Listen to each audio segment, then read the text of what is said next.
Imagine this, Los Angeles, 1979. Backstage at the iconic Troubadour.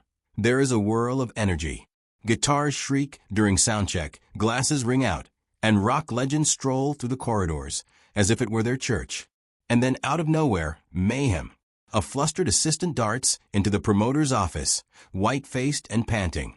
Linda Ronstadt has just walked out of the green room for the second time. Why? There is only one name on the list of performances. Not hers. Not the Eagles. His. One look at that name, and Linda was nowhere to be found. No words, no argument, only a soft, considerate departure that deposited a heavy, uncomfortable silence. For years, nobody really had any idea what occurred that night. Linda never talked about it. No public battles, no tantrums for the tabloids, only nice interviews and the face of a woman serene, proud, and above reproach. But now, that silence has finally been broken. In a rare moment of raw honesty, Linda Ronstadt revealed the 7 names she never forgave, the ones who wounded her pride, challenged her artistry, and exposed the ruthless underbelly of the music industry. And that list was nothing like anyone expected. These weren't petty grudges or fading rivalries. These were tales that defined an entire period, where power, deception, and silent vengeance blended in the scorching universe of rock and roll. And the most astonishing twist? Some of those names used to be closest to her. The first was a drummer who became famous, utilized Linda as a stepping stone, and stepped all over the very ground that she helped him pave. Before Don Henley was rock royalty with the Eagles, he was simply Linda Ronstadt's drummer and backup vocalist, the guy she once helped get his start. In the early 1970s, Linda was the star on the rise, selling out theaters across the country, while Henley rode quietly on her coattails. It was Linda who provided his first genuine break, the assignment that launched everything. But once the eagle soared, all was transformed. Henley was no longer humble musician she was acquainted with.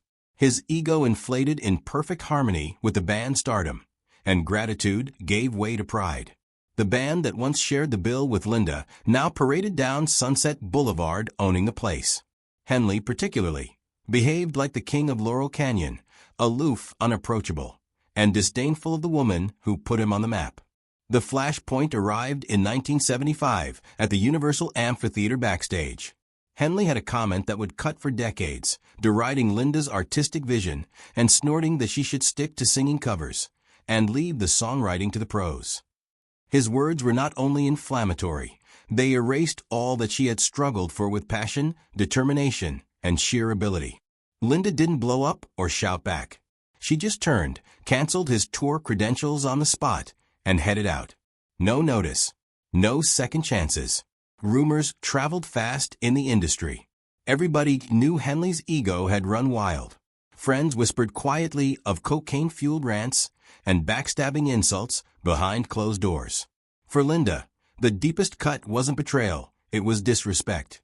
Privately, she would later sum him up in a chilling sentence: a climber who lost his soul chasing fame.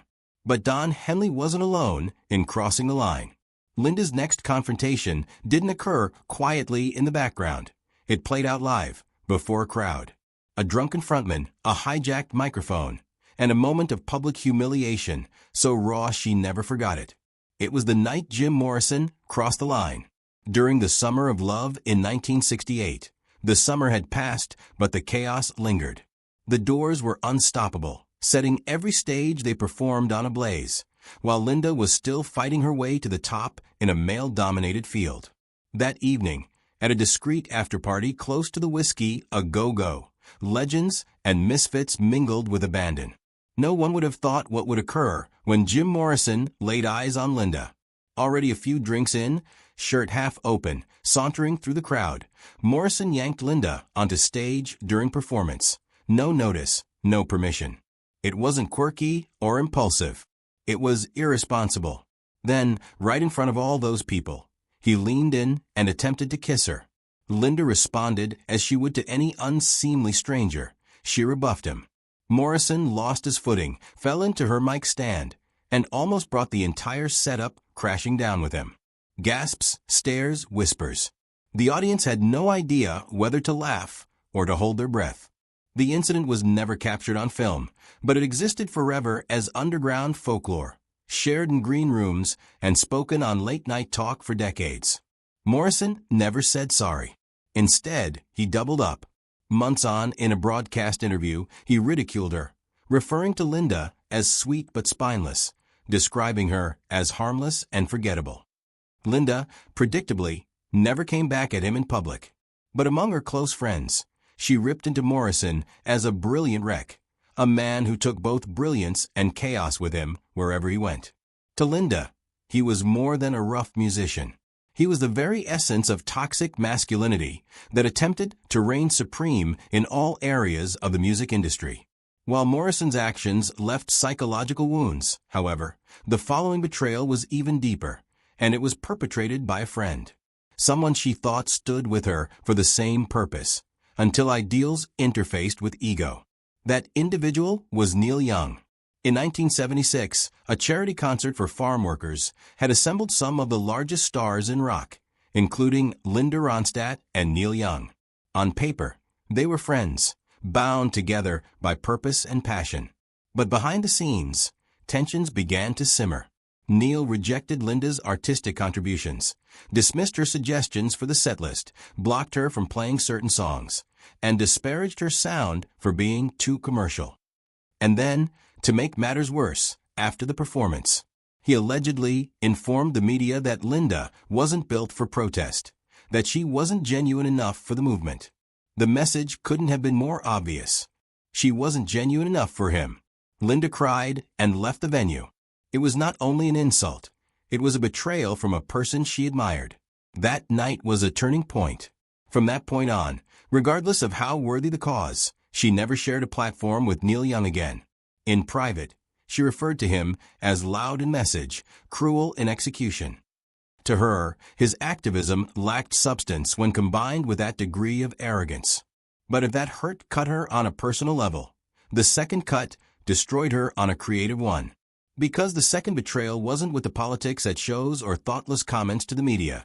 It was at the tail end of a recording session, in front of an entire room of musicians, where Linda's pride was torn from her with a single icy sentence. When greatness becomes meanness, Frank Zappa. Their encounter in 1974 held the potential for something legendary. Zappa, the experimental rock-mad genius of the avant-garde, and Ronstadt, fearless, versatile, and vocally unstoppable. On paper, their partnership could have rewritten artistic frontiers. Instead, it disintegrated within hours. It promised well. Linda was really looking forward to recording one of Zappa's compositions. However, as soon as they entered the recording studio, everything went awry. Zappa dismissed her creative suggestions with a sneer, labeling her sound too clean.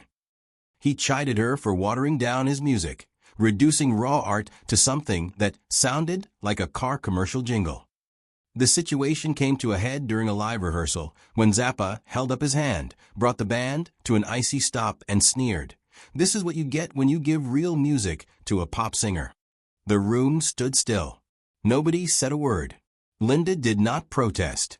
She just packed her gear and left, humiliated, hurt, and finished. She never came back, and she never collaborated with Zappa again. In public, she remained silent. As ever, her silence was a commentary in itself. Offstage, the people nearest her recall her exact words. Linda referred to Frank Zappa as brilliant but brutal, a mind she immensely admired, but a man she could never again trust. However, confrontations with difficult artists were one thing, betrayal from people she did trust was another. What followed was much more intimate, because the next artist on Linda Ronstadt's roster wasn't a crazy frontman or a maverick genius. It was someone she previously referred to as family, a fellow trailblazer who abandoned her when she needed him most. The Laurel Canyon Backlash, David Crosby. In Laurel Canyon's golden glow, Linda Ronstadt and David Crosby were not just partners. They were soulmates. They toured together, recorded in the same studios, and believed in the same counterculture tenets that characterize an age. Crosby's ethereal harmonies and Linda's style-bending vocals surfed the same radical wave, and for a while, their friendship appeared indomitable. But by 1978, the harmony started to disintegrate. In a recording session for a collaborative project, Linda asked for a basic key shift, one that was more suitable for her range. Crosby declined, dismissing her coldly with, "You should learn to adapt." What would have been a trivial disagreement escalated rapidly. There were raised tempers, rough words, and the fight didn't remain limited to the walls of the studio. Within days, word was passing around the canyon, and before long, the news reached the papers, ranking as one of the most buzzed-about rifts in the close-knit community. And then Crosby went too far. In a Rolling Stone interview, he relegated Linda to manufactured, which was his way of saying that she was image, not art. For Linda, a woman who founded her entire career on honesty, instinct, and untrained talent, it was a betrayal that pierced directly to the center. She didn't shoot back, not in interviews or on stage. She didn't have to. Her silence wasn't vulnerability. It was the burn of a bridge. Behind the scenes, she made important moves. His name was excluded from discussion within her group and inner circle. Studio musicians were told not to speak of him. His songs were removed from her tour itineraries. David Crosby did not exist in Linda's world anymore. To her, Crosby hadn't betrayed a friendship. He had betrayed the very essence of Laurel Canyon, that holy bond of authenticity and artistic freedom they all shared.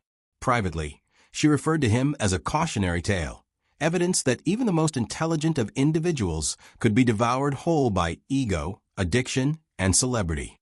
But if Crosby's infidelity was painful on a personal level, the second one was brutal, slicing, a public assault that hurled punk irreverence into venom. The punk provocation, Elvis Costello's public taunt. It was 1979, and Cleveland crackled with excitement. A giant rock festival had attracted the biggest stars of rock, legends and upstarts, both. Linda Ronstadt, fresh from a string of chart-topper albums, was one of the headliners. She was at the peak of her career, demanding, assertive, and admired. Everyone in the audience was watching her, and that included Elvis Costello, the brash-talking, unflinching punk poet who reveled in knocking down idols. But nobody was prepared for what followed. Surrounded by reporters, Costello scoffed and ridiculed Linda's performance as background music for brunch. It was more than a derogatory remark. It was a public embarrassment. The remark ran like wildfire through the press corps. And when Linda confronted him backstage, pleading for an explanation or perhaps even apology, she was confronted with something icier. Costello, so drunk and obdurate, stared her directly in the face, flung out another vicious insult, and departed with no sign of regret. Linda did not look back. For her, Elvis Costello was not simply an offensive musician. He was a symbol of something further, something she loathed about the evolution of the business. He stood for a new sort of artist, intelligent but unfeeling, endlessly cutting but without sympathy. Not only rebellious, merely cruel for the sake of attention. In his rebelliousness, Linda observed no soul, merely ego. But even that bitterness couldn't hold a candle to the ultimate heartbreak on her list. For the last name wasn't a wild rock star or a boisterous newcomer, but someone whose sound should have meshed perfectly with hers. A voice so compatible it seemed fated. But it was a different story behind the scenes. Their partnership transformed from fantasy to unspoken disaster. Perfection or control, Paul Simon's cold dismissal. It was 1982, and it seemed perfect. Paul Simon, one of the most admired songwriters of his time, teaming up with Linda Ronstadt, the reigning queen of vocal boundary pushing. When it was announced that they would be recording a duet on his new album, fans and critics were overjoyed. On paper, it was magic waiting to happen. In real life, it turned into a slow disintegration. From the very first rehearsal, there was no chemistry. Simon did not like every note, halting takes to rephrase things that did not need to be rephrased. He rewrote parts of the song without informing her, presenting suggestions that came across as veiled criticism. Those who worked with Linda later explained that she explained the experience in one hurting sentence. It felt like being scolded by a school principal. Each note she sang was analyzed, not enjoyed. Each take was followed by fixing, not harmony. Whatever magic they could have had was drowned by mountains of ego and domination. The chemistry never worked. The song was left incomplete, set aside, ignored, never recorded, and never mentioned ever again. But to Linda, the hurt went so much deeper than an unreleased recording. It wasn't about one record. It was about pride, about being respected as an artist. Her voice deserved collaboration. What she got was an autocracy. From that point on, Linda promised herself a silent vow. She would never record with Paul Simon once more. And with that last break, the silence around Linda Ronstadt's deepest betrayals started to disintegrate. 7 musicians, 7 wounds, all covered up under decades of elegance, until now. Because behind every harmony, there is a tale no one listens, until someone finally chooses to share it. So why didn't she speak out all these years? Easy. Linda Ronstadt never was the type to pursue rumors or stoke tabloid wars. For decades, she used her voice. But this news isn't revenge, it's about truth. Linda established her legacy not only on great talent, but on longevity, riding out egos, betrayals, and an industry that consistently showed no compassion. And in shattering her silence now, she's not bringing someone down. She's laying bare the price of staying strong in a world that does not often permit women to be brilliant and unapologetic.